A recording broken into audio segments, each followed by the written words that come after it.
লাইনে যখন আমরা হ্যান্ডশেক করি তখন উনি হ্যান্ডশেক বাদ দিয়ে সবাইকে ধরে ধরে ওনার বুকের মধ্যে নিয়ে নিত। বৃহস্পতিবার একটি ইউটিউব চ্যানেলের দেওয়া সাক্ষাৎকারে জাতীয় দলের খেলার সময় যৌন হয়রানির অভিযোগ তুলেছে সাবেক অধিনায়ক জাহানারা আলম। তার অভিযোগ, জাতীয় নারী দলের সাবেক নির্বাচক মঞ্জুর ইসলাম এবং নারী বিভাগের সাবেক ইনচার্জ প্রয়াত তৌহিদ মাহমুদ তাকে যৌন হয়রানি করেছিলেন।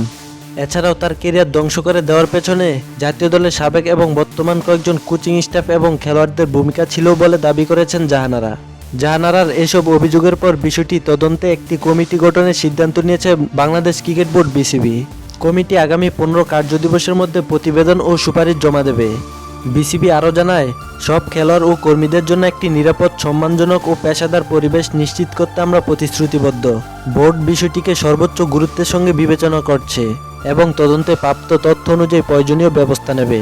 এ বিষয়ে জাহানারার পাশে থাকার আশ্বাস জানিয়েছেন ক্রিকেটারদের সংগঠন cricketers welfare association of Bangladesh.